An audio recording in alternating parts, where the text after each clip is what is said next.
komunikasi dua arah antara konselor dan pasien untuk membantu pasien mengenali, menyadari, hingga akhirnya pasien tersebut mampu mengambil keputusan yang tepat untuk mengatasi permasalahan gizi yang sedang dihadapi pasien tersebut.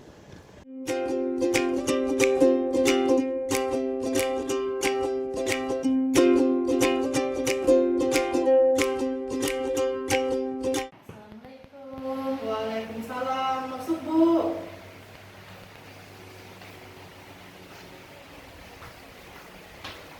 Dulu, Bu.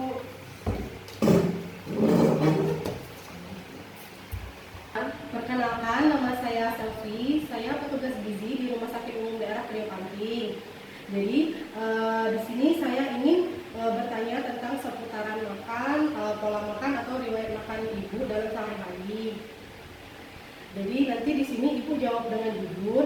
Nanti data ibu akan kami simpan serahasia mungkin. Ya, Di sini saya ingin menanyakan apakah benar dengan Ibu Wati ya Bu, dengan saya sendiri. dari Desa Payung ya? Iya, Oke. Jadi di sini saya ingin menanyakan kan tekanan darah ibu ini di angka 180/90. Jadi saya ingin menanyakan tentang pola makan ibu dalam sehari-hari. Kalau untuk sehari-hari, ibu biasanya pola makan berapa kali bu dalam sehari? biasanya kalau dalam sehari itu makannya itu 3 sampai 4 kali dalam sehari. Oh, berarti 3 sampai 4 kali ya bu ya dalam sehari. Kemudian untuk lauk pauknya bu gimana bu? Yang sering ibu konsumsi itu apa bu? Biasanya yang sering saya konsumsi itu, maklumlah namanya juga ibu hamil, bawaannya itu biasanya umil, seperti bakso, makan makanan seperti lauknya itu seperti daging, biasanya telur asin. Oh, berarti kalau telur asin itu sering ya bu ya? Ya sering. Kalau- Biasanya Hah? yang hobinya itu telur asin sama ikan asin. Oke, terus. Nah, tadi kan ibu bilang hobi telur asin sama ikan asin bu. Nah, itu kira-kira dalam seminggu berapa kali ibu mengkonsumsi telur asin ataupun ikan asin itu bu? Biasanya itu kalau mengkonsumsi ikan asin sama telur asin itu dalam seminggu sampai 4 kali. 4 kali berarti itu ibu konsumsi. Iya. Nah, kalau untuk makanan kayak yang seperti difermentasi bu, seperti contohnya kayak rusip, itu sering nggak bu? Wah, sering banget. Biasanya seminggu itu bisa 3 kali, apalagi itu makannya sama daun singkong. Oh, pakai daun singkong. Itu berarti di ini ya bu ya, dicidit dengan itu ya, rusip ya. Nah, berarti kan tadi daun singkongnya sering direbus ya. Nah, Iya. saat merebus daun singkong, apakah ibu menambahkan garam di dalam air rebusan singkong itu? Iya Bu, biasanya saya masukin garam sedikit. Soalnya kalau nggak dikasih garam, nggak ada rasanya. Oh, oke, berarti sering ya bu ya. Nah, kalau untuk metode ibu memasak dalam sehari-hari, misalkan itu lebih sukanya kayak gimana bu? Apakah misal digoreng, di apa gitu? Biasanya kalau masakan sehari-hari itu kita hobinya di santan. Di santan, kemudian kayak misalnya dikukus, digoreng, itu sering nggak bu? Sering banget kalau digoreng. Oh, digoreng, berarti digoreng di santan ya bu ya? Ya, Kalau untuk konsumsi sayur bu, setiap hari itu ibu suka nggak bu untuk konsumsi sayurnya bu? biasanya suka juga. Misalnya seperti sayur terong. Oh iya. Nah itu dalam seminggu. Jadi ibu tuh dalam seminggu kira-kira konsumsi sayurnya berapa kali bu? Biasanya kalau konsumsi sayur karena hidupnya di kebun, hobinya seringnya itu paling 3 kali 2 kali lah. Dalam seminggu. Berarti setiap kali makan nggak harus ada sayur ya bu ya? Iya. Kalau yang ikan asin tadi gimana bu? Nah, kalau ikan asin itu sering. Sering. Nah, seminggu itu sampai 4 kali. Nah kalau untuk konsumsi buah bu gimana bu? Karena kita ini tinggalnya di kebun, biasanya kalau di kebun kan nggak banyak juga itu yang namanya buah-buahan, paling pisang.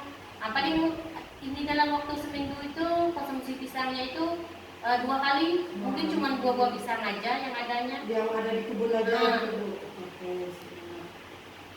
Selanjutnya kalau untuk aktivitas fisik yang Ibu sering lakukan itu apa, Bu? Biasanya kalau di kebun, betah juga namanya di kebun. Oh, ya.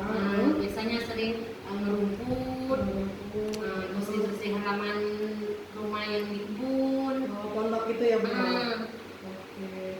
Nah kan terus Ibu tadi kan awalnya bilang hobi nyemil. Nah itu cemilan yang seperti apa, Bu, yang Ibu konsumsi, Bu? kebetulan di kebun kita banyak singkong. Oh, singkong. Jadi kita itu seringnya bikin keripik singkong.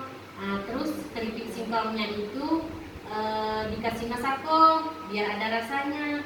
Dalam itu apa konsumsinya setiap hari atau gimana, Bu, konsumsi keripik singkong itu? Nah, kalau masalah konsumsinya itu karena nggak ada makanan lainnya. Beda kalau kita di kampung.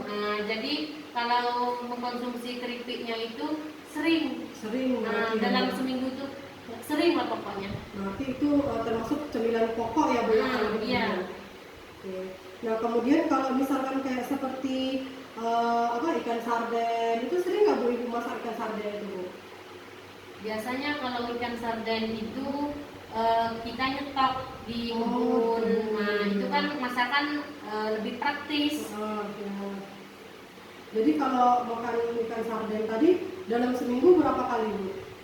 2 sampai 3 kali lah. 2 sampai 3 kali ya. Oke. Nah, kalau untuk konsumsi misalkan kayak seperti asinan buah gimana, Bu? Sering nggak? Kalau asinan buah itu tergantung musim buahnya. Oh, ya. Kebetulan sekarang ini ada musim jambu sama musim buah kelubi.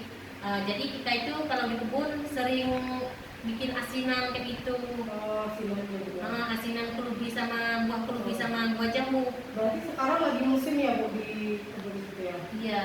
Nah, berarti setiap hari sama dengan cemilan yang tadi itu sering konsumsi asinan kayak gitu, Bu? Sering. Biasanya dalam seminggu itu kalau lagi musim 3 sampai 4 kali lah. Untuk konsumsi itu ya, asinan buah ya? Iya. Baiklah, Bu, di sini saya akan menjelaskan tentang leaflet hipertensi kepada Ibu. Nah, nanti di sini akan akan saya jelasin apa itu diet hipertensi, kemudian tujuan diet dari hipertensi, syarat dietnya hipertensi. Kemudian di sini ada makanan yang dianjurkan, makanan yang harus dihindari sama dibatasi. Nah, kemudian tips sukses untuk menjalankan diet, kemudian contoh aktivitas fisik yang harus dilakukan. Kemudian di sini ada perhitungan kebutuhan zat gizi Ibu dalam sehari. Kemudian di sini juga ada contoh menu sehari buat Ibu ya. Iya, Bu.